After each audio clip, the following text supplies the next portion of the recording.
Okay, perfect. I'm going to start out. For those of you who may not know me, my name is Christina Scott. I'm the owner of ASL Communication.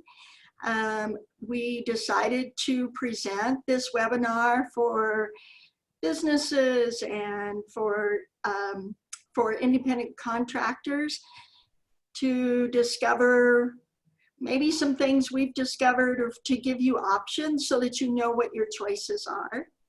So that's the goal for your choices to get money from the government, or how, I don't know how to say that exactly, but yeah, the different stimulus bills, yeah. The stimulus bills, yeah, exactly. We have Dawn, who is interpreting today, Dawn Duran. Many of you know her. She's amazing. And we're thrilled. I saw that. No, I said she's amazing.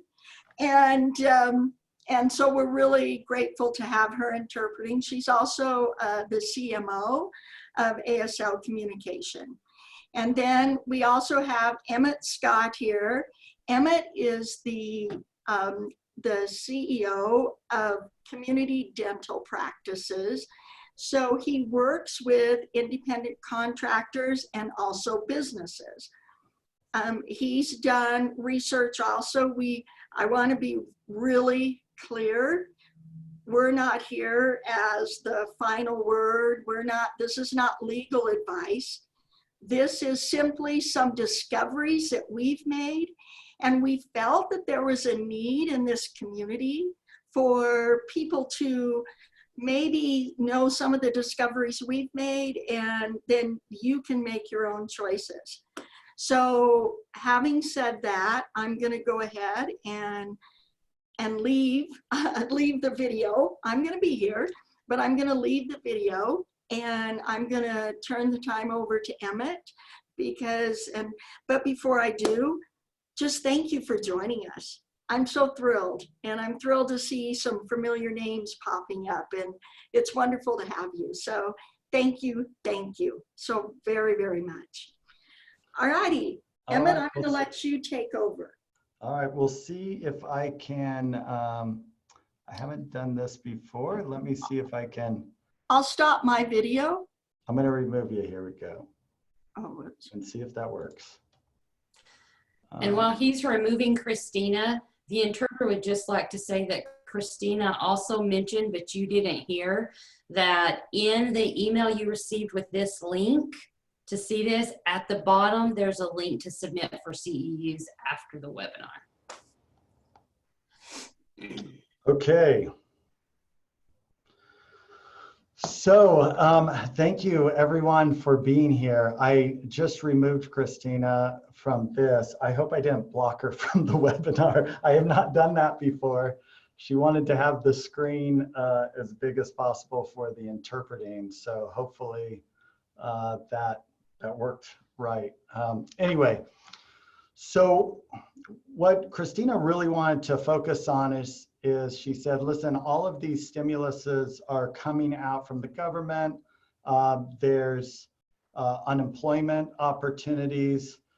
How does an interpreter, independent contractor, and business owner make a decision between these different options? Now, before this, we were talking, it's moving so quickly, really even on a day-by-day basis, there can be changes to the bill or to how the programs are rolled out. So we want to put that out there. Christina mentioned this isn't legal advice. It's not accounting advice, but these are just information that we've had. And now this will be probably my 10th webinar with different industries talking through these different stimuluses and how to maximize them for yourself. I will say that because of the changes that have been made, you really have to decide on a personal level which one is best for you. They are not kind of no-brainer, this one everybody should be doing. Because they have different rules and different capabilities, the personal situation does apply. And so getting some accounting advice or other legal advice could be very helpful in these decisions. So the first thing I want to give you is just kind of 5 buckets to think through, and we'll kind of come back to each of these buckets. This will give you some jargon and terminology to utilize as you have questions as well. Now, let me say, as far as questions, there's a QA portion on your screen. If you want to post any kind of question, we'll try to answer it there on the screen, or I'll pull it in here for discussion, or you can do the chat feature. Sometimes that's scrolling quickly. I may miss the question, so go over to the Q&A. So the first bucket out of the 5 is really the unemployment opportunities. And the reason that that's a stimulus bill opportunity is 2 parts. Number 1, typically for unemployment, you can't apply for it as an independent contractor or a sole proprietor with the same flexibility that you have right now. Kind of for obvious reasons, because if I went in and said, hey, I fired myself, I'd like unemployment, the government didn't see how they were going to manage that. So one of the first things that they did with these stimulus is they said, everyone who's a sole proprietor, who's an independent contractor, can now apply for unemployment. Now, remember, as the federal government says these things, passes these bills, usually somebody else has to figure out how to implement it. So each of your individual states have probably been overrun with new types of applications and just the pure number of applications coming in. But I want to point out that as an independent contractor right now, you can apply for unemployment. The time periods have been extended. And so that can be a great option. The second part of the unemployment that the federal government did was they added $600 to whatever amount you were going to get from your state. Now, each state has different unemployment calculations and different maximums that you get, but no matter what those are, you're going to get $600 added. And that $600 is supposed to last for 4 months. So you might have unemployment for 9 months, because it got extended for 36 weeks instead of 24 weeks. But the $600, to be clear, is just happening for a 4-month period of time. So let's say in my state, I was able to, when I applied, got $200 a week for unemployment. Now with the $600, I would be at $800 a week. So in essence, I could get to about $3,200 a month, or just over $36,000 a year. So I can start doing some calculations around that being a good option, at least for some 4-month period of time. The other thing that states have changed is typically they have some requirements that you're applying for work, and you're posting in there on a consistent basis to get your check, how many job applications you put out, etc. And now that requirement has been lifted since there's nowhere to apply. So those have been the big changes, and we'll call that bucket number 1, which is utilizing your local unemployment, I say local state-based unemployment solutions. And you'll hear those talked about as the PUA stimulus bill. Numbers 2 through 5 are all SBA based. And these are really for businesses. And again, what makes them unique is they're more flexible now for independent contractors to apply for. So the first one's called the EIDL, or the Emergency Disaster Loan Program, often referred to as the EIDL loan. It is through SBA, and you apply for it right online. Now, you've probably heard about this one if you've been looking at these, because it has a $10,000 grant, and oftentimes it would say just for applying, you'll get $10,000 in 3 days. None of that's been true. It's taken much longer, though there are people starting to get the $10,000 grant portion. But SBA's come out and clarified that it's $1,000 you're going to get per employee. So as an independent contractor applying for that, you might get $1,000 as part of a grant. It's a 2-page application now. If you applied for it, let's say early on in the COVID-19, then it was a much longer process and you need to reapply. But if you've done it recently, within the last few weeks, then you've seen it's been a 2-page, and at the end it says, do you want to apply for the grant as well? The EIDL loan does have the 2 parts. It has a grant portion, and then it has a loan portion. You don't have to take the loan portion, and you could just take the money from the grant portion for applying, if that's really all that you need. The terms around the EIDL loan aren't specifically clear. In fact, underwriting for the EIDL loan aren't specifically clear. You need to put in your revenue, you put in cost of goods, but really what are they looking for and how they underwrite it, really hasn't been fully disclosed, so we don't know. And we've seen people that I've worked with get varying amounts offered to them. Some as low as $15,000, others as high as $500,000. It can go up to $2 million. And obviously they're using something around your revenue and cost of goods to determine how much to loan you. But again, it's not super transparent, like some kind of multiple or something like that. So anyone can apply for the EIDL loan. It's a disaster relief type loan. But as you go through the application, you'll determine, does this really work for me?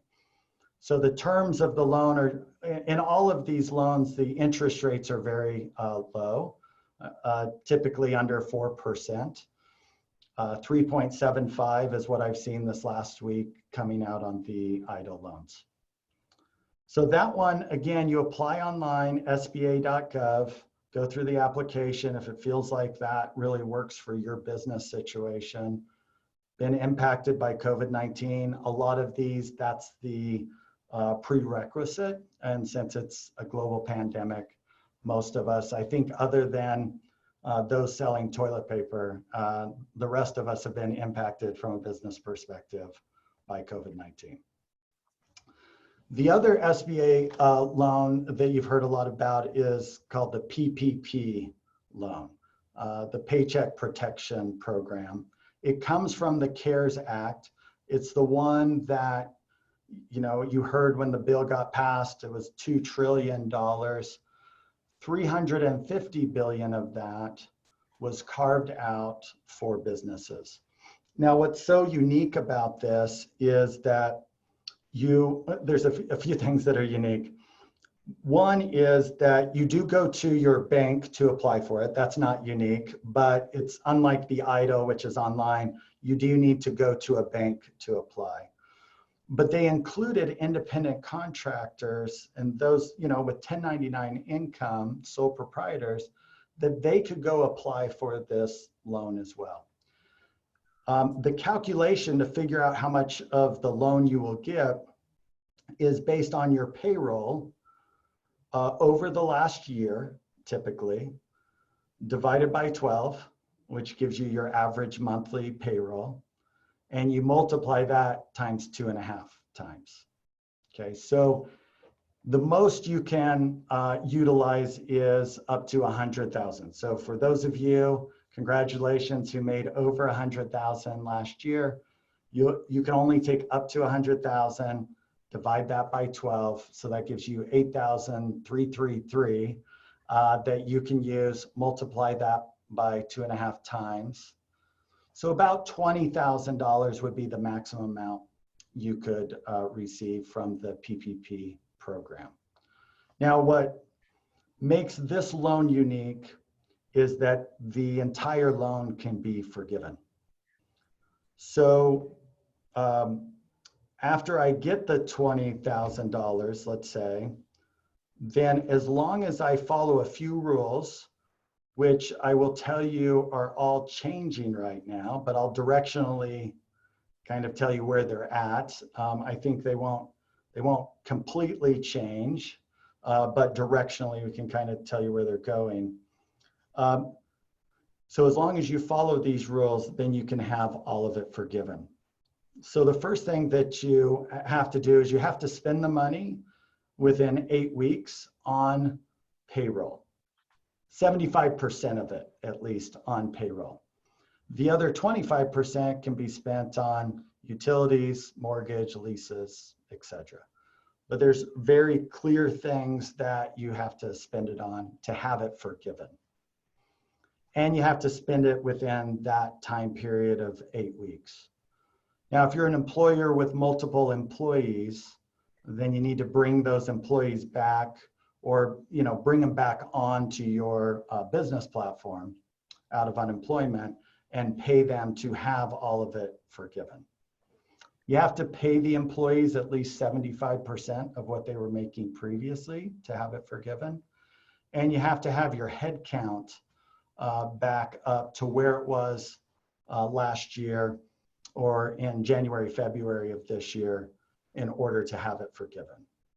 Now, a lot of questions could come up around, what if I don't hire all my employees back? What if I don't completely pay them the same amount, or it's less than 75%? If people have more questions, we can talk through that, but a lot of that we think will make the forgiveness kind of pro rata. But honestly, we don't know. SBA said, we're still trying to figure out how to approve all of these things. We'll give you the specifics on how it's going to be forgiven once we give all the money out. So we don't totally know. Now, for an independent contractor, it shouldn't be that hard to pay yourself the money, right? To hit the payroll number for forgiveness. So if I got 20,000 in, and I say, okay, to get this forgiven, I have to pay myself. All right, yeah, I'll do that. So every, within 8 weeks, you've got to pay yourself your payroll. You can use 100% on yourself, again, up to that 8,333 each month. You wouldn't want to go into your bank, however, and say, hey, I really loved this loan. It was awesome. I was able to pay my house down, or I refinanced my credit cards, because that wouldn't be proper use of the PPP loan. You could say, I paid myself my payroll, and then as myself, I went and paid those things down. So I think there's some things there to be careful of in how you communicate your utilization of the PPP loan.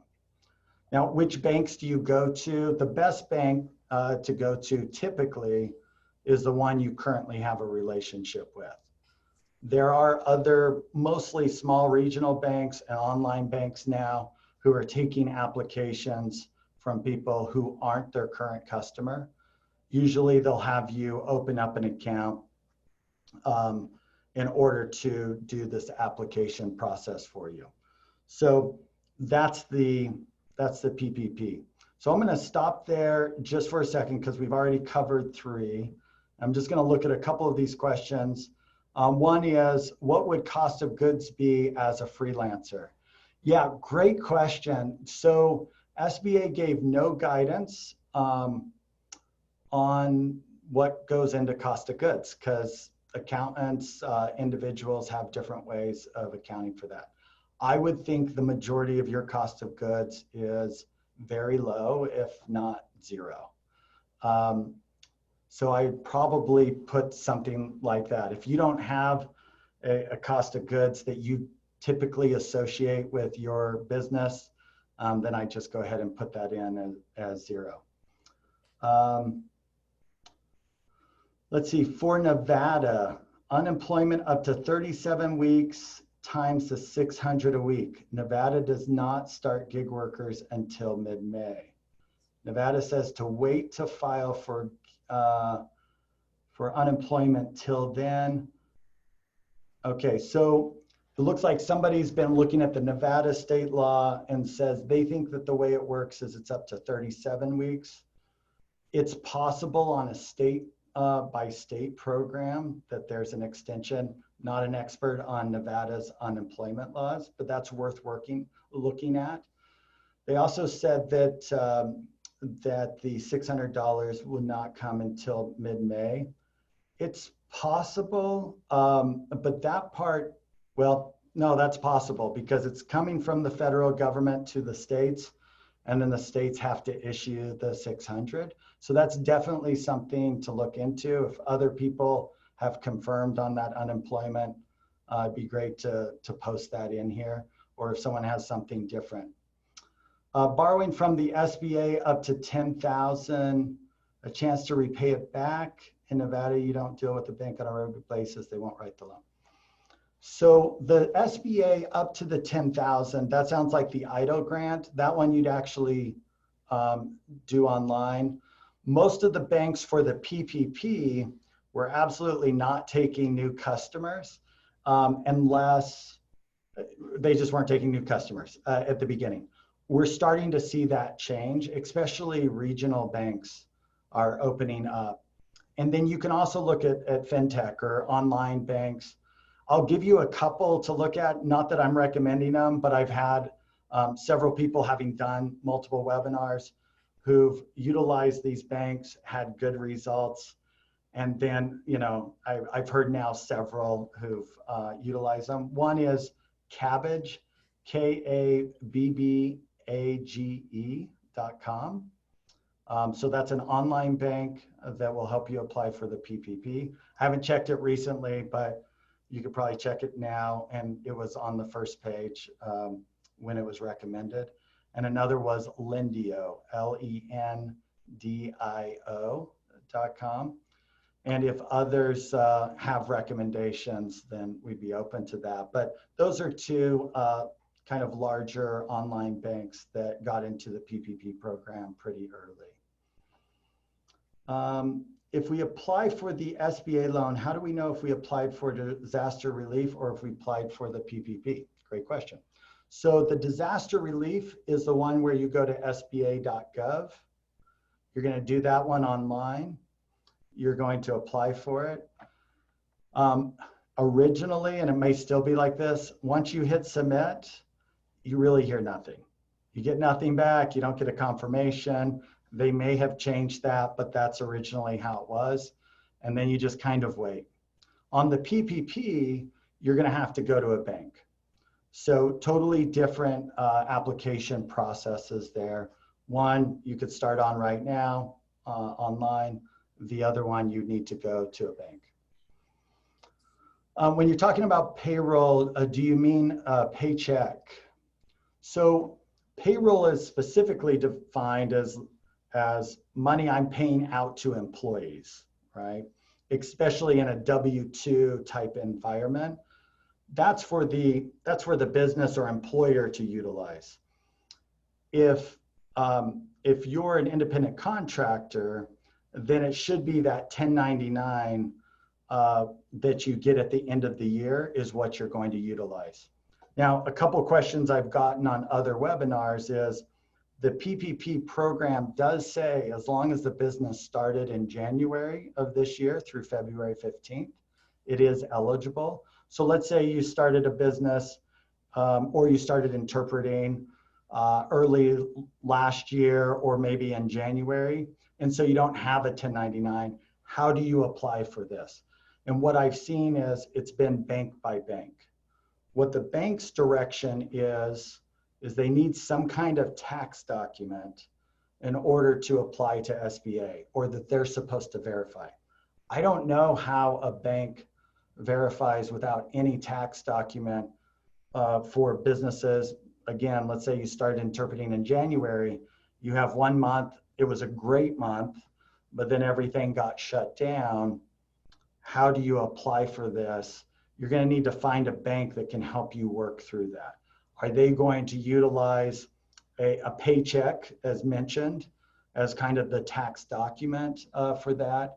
Some banks are still kind of behind trying to figure this out.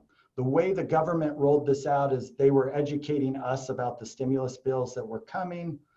They were educating us on kind of how they saw the program working. And then 24 hours before launching it, they told the banks kind of some guidelines. So the banks have been scrambling from that point forward, trying to figure out how to underwrite these loans. They're weird loans to the bank because banks don't typically forgive loans 8 weeks later after they give them. They don't usually go to the government and ask for money to give them to get forgiveness. So they're working through all these new processes. If you don't get forgiven on the PPP loan, it is at a 1% interest rate.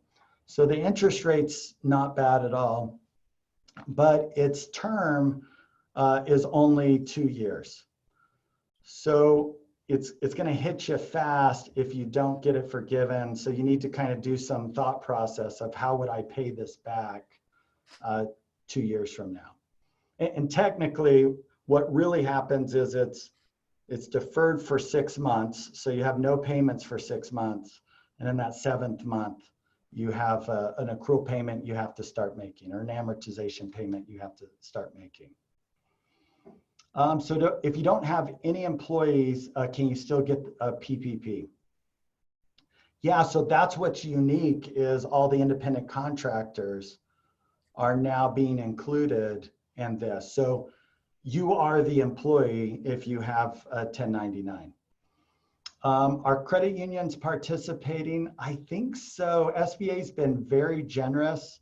I wouldn't see why a credit union wouldn't be participating, but SBA's been trying to sign up any kind of lending institution, even if previously they weren't doing SBA.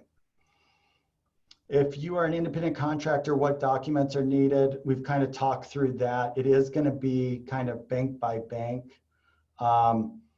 You know, I've had this, what if they're paying like my S Corp or my LLC, and I really don't pay myself out of it?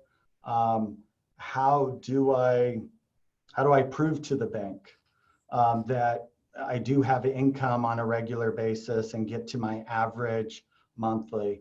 And again, that's going to be bank by bank. Will a bank be comfortable at looking at like a Schedule C tax document? Will they be comfortable looking at something on your LLC P&L and say, hey, we're comfortable with using this number? Again, one of the things the bank's thinking about is they're underwriting you, and they're going to need to have similar documents to forgive you for the loan as well. So again, bank by bank, I would talk to them. If over time I find some independent contractors are having luck with a specific bank, then I'll share that with Christina and ASL.com, and they can push that out since I'm doing these on a regular basis. But the independent contractors weren't able to apply as early as businesses were. So there was a delay of about a week, which with everything going on has really pushed it out 2 or 3 weeks. So I haven't heard now a lot of feedback from independent contractors on where they've had success, but we'll share that if we find a bank that's maybe a little bit more generous about how they calculate some of these things.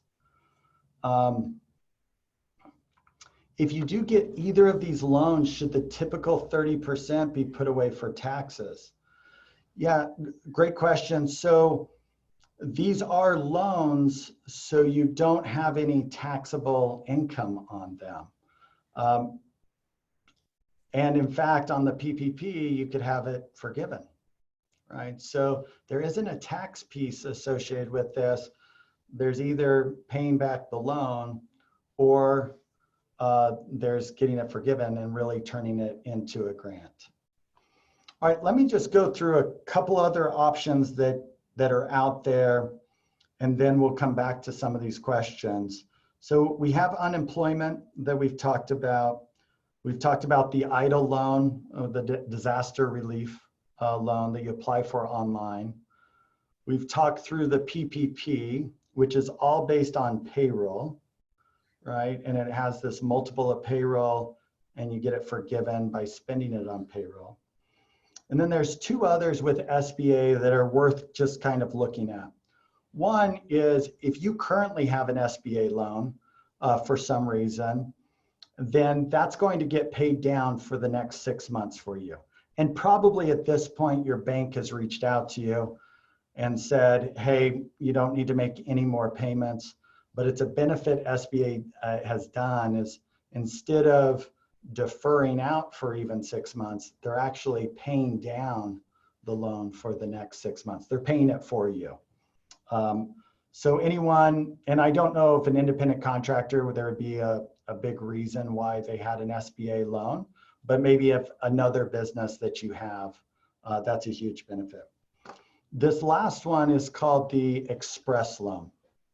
Now, the Express loan was originally built for startup businesses that needed additional capital in order to grow. It's limited to $350,000 that you could borrow. And oftentimes it was used for getting inventory and other things to ramp up a business. That's now been extended to $2 million is the most you can get on an Express loan. It doesn't have to be used for anything specific like the PPP does. And you do apply for it through a bank, just like the PPP.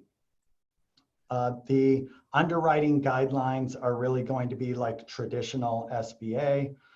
And I don't know that it's going to be super helpful for most independent contractors who don't have maybe some inventory or other hard assets or employees to hire, etc. But if you have an agency or you have things that you're selling, that could be a solution that you use. And I would probably not apply for the Express loan today.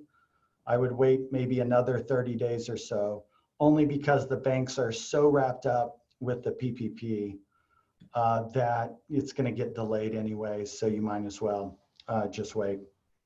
But it's one out there. It'll be, again, a traditional loan. It'll have an interest rate somewhere around probably 3.75, and it could have terms of 4 years up to 10 years on that loan. There's no special forgiveness for it. It's really for those who need to ramp up their business. Okay, so those are our 5 categories that we have.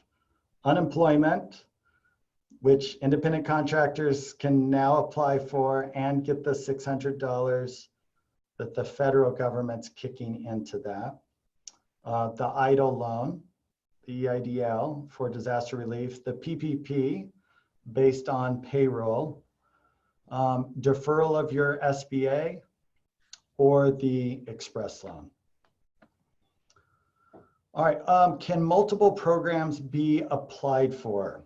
That's a really great question. In fact, how do these interact with one another? So let me kind of take really the top 3 here. The unemployment, the EIDL, and the PPP do have some interactions with one another. On unemployment, if you go and apply for the PPP, you don't have to get off of unemployment while you're applying. But if you get the PPP loan and you say, hey, I want to rehire myself, I'm going to spend the money on me as an independent contractor for my payroll so that I can get the PPP forgiven. In essence, you're taking yourself out of unemployment. So you want to be careful there that you're not applying for unemployment and not recognizing that you're paying yourself a fee or a payroll from the PPP loan. Now, what you're really going to do is you're going to state on your unemployment that the PPP amount that you took for that month is the amount of payroll or income that you had. In most states, that's going to reduce down your unemployment benefits maybe to 0, maybe kick you off of unemployment altogether. In some states, depending on the amount, they may just reduce it slightly, or they may, even keep it there for a couple weeks before ramping you out of it. So having talked to some in Washington state, they're pretty liberal as far as where they're at with unemployment. Others are more strict. So that's something to think about, is if you apply for the PPP, you get it, you want to get it forgiven because you don't want to have to pay it back in 2 years, or really on the 7th month, start having to pay it back. That you are going to have to recognize that as income as you're taking it. The other part is you can apply for the EIDL and you can apply for the PPP, but if you get approved for both, you can't use them for the same thing. Okay, they call that double dipping because both of these are really for this disaster period of time. So if you have something else you can use the EIDL for, rather than your own payroll that's related to your business, then that would work. You could have both. I would just make sure your accounting is very clear on that. Or you get the EIDL and then you get the PPP.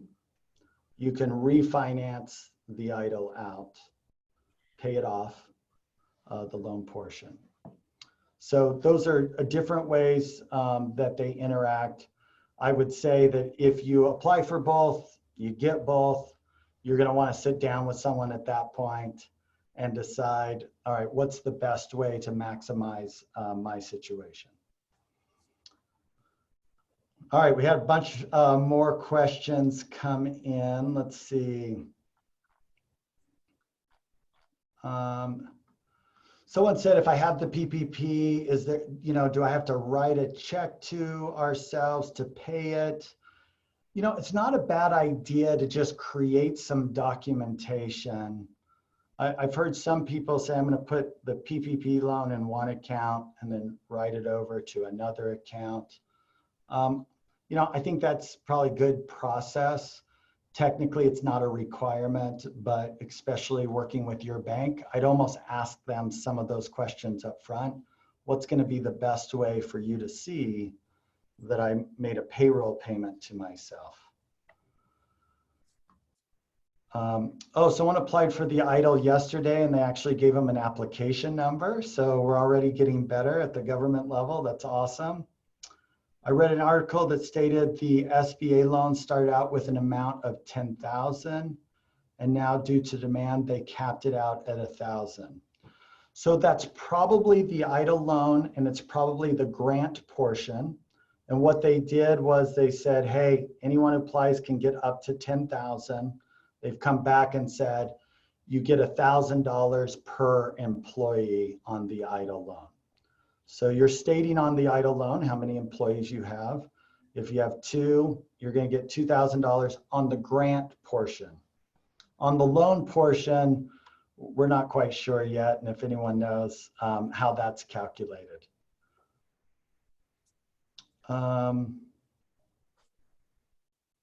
What information do we need before we sit down and apply? Like, do we need what we are paying, our insurance, our mortgage, utilities, student loans, etc.? Is healthcare monthly bills part of the expense? Great question. So yeah, part of your compensation or payroll does include healthcare and even contributions to retirement accounts, right? So again, you're going to want to sit down with your bank and say, what do you need? I've talked to now multiple banks, and their requirements, though directionally might be similar, are quite extreme. I've seen some banks who said, I need 3 years tax returns, which really doesn't fit what this is, but that's what they're requiring as the intermediary for these loans. So you really want to sit down with your bank, see what their requirements are for them to be comfortable to get to the number. The bank's stamping off on this to hand you the money and send it to SBA. And then SBA is actually guaranteeing the money for the banks. But the banks do have an underwriting process each somewhat unique. I saw one from Bank of America, the loan documents a couple days ago, and their forgiveness requirements were very different than what the PPP says it has to be. But they've decided as a bank, they want this other standard that they were putting in there. So we'll see if that changes. Again, SBA hasn't been really clear on how forgiveness works with the PPP when you get into some of the details. And so the bank attorneys are trying to figure out how to write these loan documents. Okay, what if I'm still working at a video relay company where I receive a W-2? So on the W-2, your employer is going to be the one who can apply for the loan for them and then determine to hire you back to try to get forgiveness on that. But I'm not able to pick up my other community interpreting work that I typically have. So I'm still employed in one sense, but another sense. Oh, I'm still working on my W-2. Okay, sorry, I read that wrong. Okay, so yeah, your other 1099 income, your other community income, absolutely. You can go apply for that because again, this isn't unemployment. This is the PPP program, right?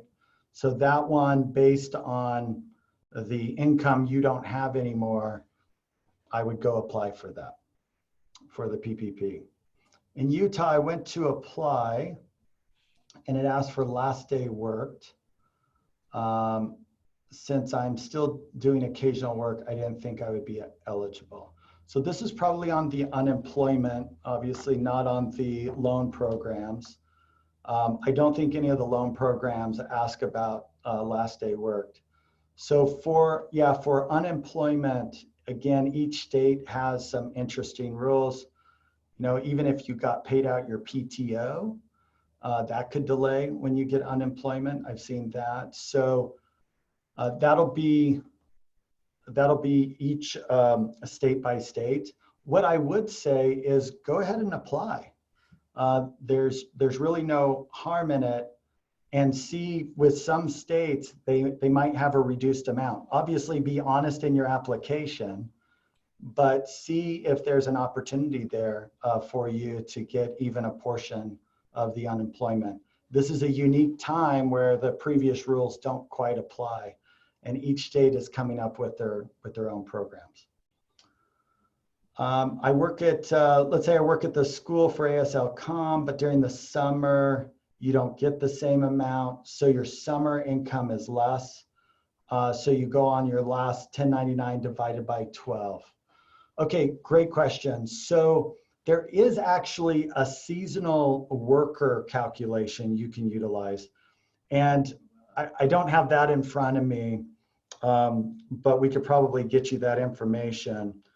And it only takes a few months. Let's say it's February, March, April, something like that, where it takes 90 days and you'll just divide it by 3 instead of by 12.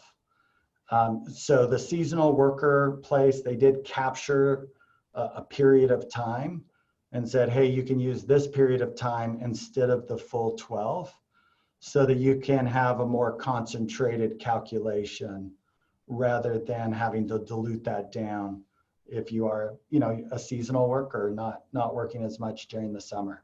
So I'm really glad that question came up because I think that'll apply to several people.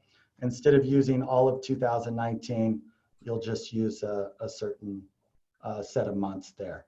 And if you look up the PPP program, and on treasury.gov, they have, if you really want to learn, there's a ton of information there.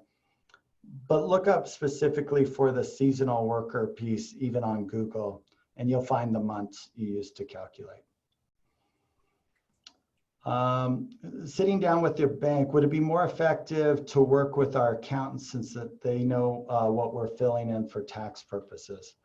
So I think including the accountant in the discussion is good, but ultimately it's going to be a bank application.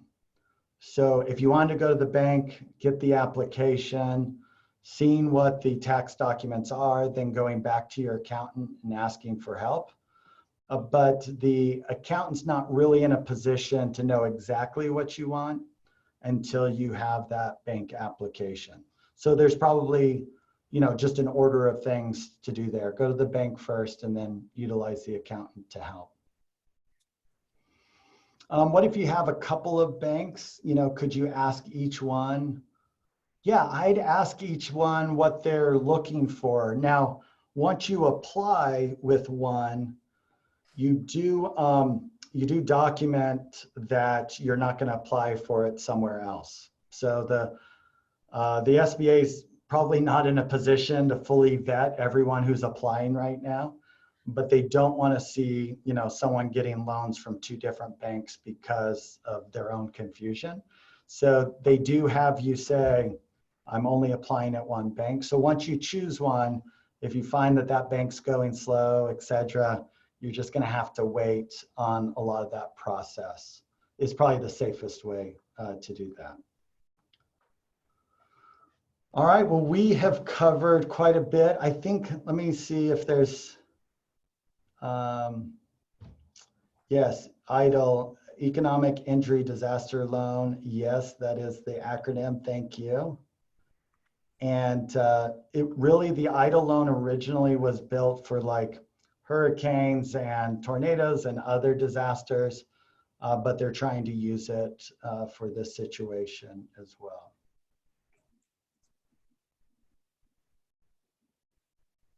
Oh, great. We have Mullen & Associates accounting firm on here.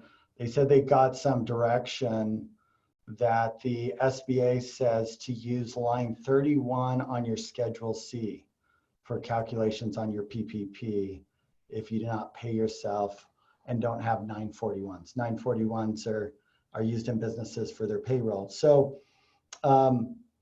yeah, if you have a Schedule C, and if you don't know if you have a Schedule C, go back to your 2019 or 2018 taxes and look and see if there's a Schedule C, or just go to your accountant and ask them for a copy of your Schedule C. So that's awesome. Another bank, Fundera, Fundera. So these are all in the Q&A, some great information.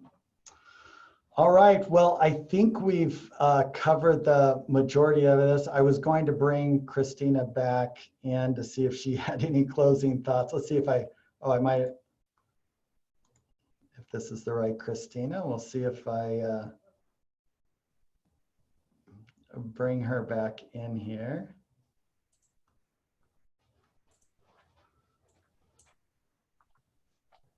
If you all have any additional questions, feel free to send those over to ASL.com, and we'll try to get those answered for you. I tried to bring Christine in, but it doesn't seem like it worked. Dawn, I don't know if you have, oh. I was trying to see, oh, it was the wrong one. That's okay, you can bring Crystal in too. We'll just bring in a party. Well, thank you all so much for all of the questions. I think that it helped to really dig into a lot of the details, and everyone stay safe. I added her. All right, awesome.